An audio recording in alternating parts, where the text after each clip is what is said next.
Hello बच्चों, let's see this question. So the question over here says, list any 4 ways by which GMOs have been useful for enhanced crop outlet. So question में बोला है कि ऐसे 4 कौन से ways हैं जिनसे जो हमारी GM crops होती हैं वो enhanced crop outlet हमें provide करती हैं.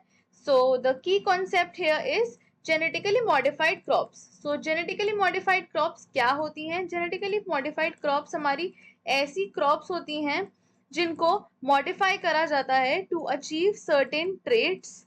जनरली अगर हम देखें तो इनको हाई यील्ड के लिए या फिर पेस्ट रेजिस्टेंस के लिए मॉडिफाई करा जाता है. सो व्हाट हैपेंस इज, अगर हम इनके एग्जाम्पल की बात करें तो हमारा बहुत कॉमन है एक विच इज बीटी कॉटन. ये इंडिया में बहुत ज्यादा कमर्शियली वाइडली यूज होता है.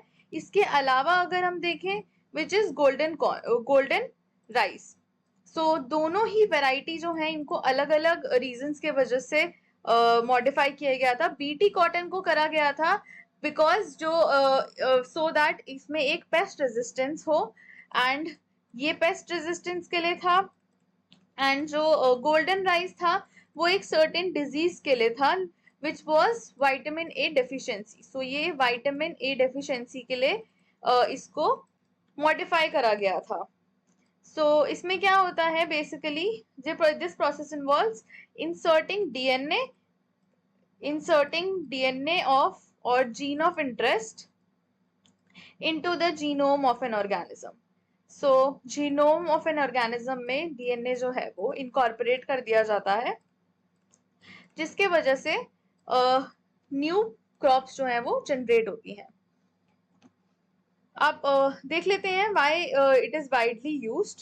सो अगर हम सबसे पहले बात कर लें तो सबसे पहले हमारी बात होगी कि जनरली इसको इंक्रीज्ड यील्ड के लिए यूज करा जाता है. जो हमारी जेनेटिकली मॉडिफाइड क्रॉप्स होती हैं उनमें मोस्टली जो है वो हमें हाई यील्ड प्रोवाइड करती हैं. So they are engineer to produce higher yields because of high demand. अब डिमांड जितनी ज्यादा बढ़ रही है उतनी ज्यादा हमें क्रॉप्स भी चाहिए. ये क्या करते हैं, इसमें होता है कि ये प्लांट ग्रोथ को ऑप्टिमाइज कर देते हैं and improving resource use efficiency like water and enabling crops to thrive in a wider range of environment. तो ये क्या करते हैं, ये लिमिट कर देते हैं, ये ऑप्टिमाइज करते हैं प्लांट ग्रोथ को. हाउएवर इसकी वजह से क्या होता है, इसकी वजह से जो यील्ड है वो ज्यादा आता है. नेक्स्ट अगर हम देखें तो सेकंड आता है हमारे पास विच इज पेस्ट रेजिस्टेंस.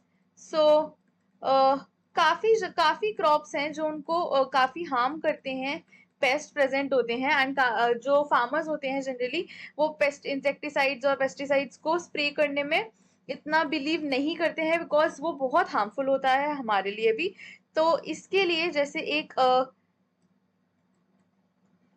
लिए BT corn and BT cotton जैसी वेराइटीज को मॉडिफाई किया गया था. व्हाट हैपेंस इज कि इनमें बीटी जो होता है ये एक तरह का टॉक्सिन होता है एक पर्टिकुलर बैक्टीरिया का. ये जो बीटी टॉक्सिन है और इसको हम लोग क्राई टॉक्सिन भी बोलते हैं या क्राई प्रोटीन्स भी बोलते हैं. ये टॉक्सिक होता है फॉर सर्टेन इंसेक्ट्स. ये क्या करता है, ये एज अ पेस्टिसाइड एक्ट करता है. एंड इसके साथ जब हम लोग मॉडिफिकेशंस करते हैं बीटी कॉर्न और बीटी कॉटन की तो वो पेस्ट रेजिस्टेंट बन के आते हैं. नेक्स्ट अगर हम बात करें हर्बिसाइड टॉलरेंस की. सो हर्बिसाइड हर्बिसाइड टॉलरेंस में क्या होता है कि काफी जो फार्मर्स हैं वो कंट्रोल करना चाहते हैं वीड ग्रोथ को. वीड ग्रोथ को कंट्रोल करने के लिए इनको क्या चाहिए होता है, this allows farmers to control weeds more effectively without harming the crops.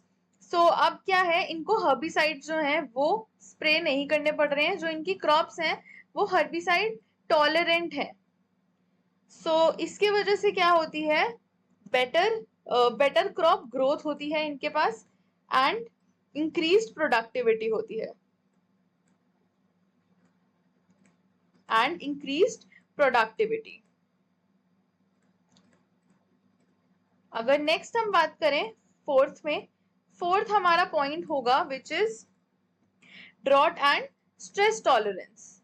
सो काफी जो क्रॉप्स होते हैं वो ऐसे हाई ड्रॉट प्रोन एरियाज में होते हैं या फिर स्ट्रेस प्रोन जगहों पर प्रेजेंट होते हैं, and at times it is possible कि इनके वजह से जो क्रॉप्स हैं वो वहाँ चल ही नहीं रही हैं।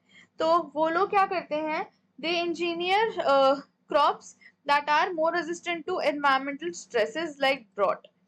सो यहाँ पर जो जीएम क्रॉप्स होती हैं वो ड्रॉट एंड स्ट्रेस के रेजिस्टेंट होती हैं, and more options like salinity, extreme temperature इनके रेजिस्टेंट होती हैं, एंड जिसके वजह से ये जो हैं एक बेटर यील्ड प्रोवाइड करते हैं as compare to normal original crops.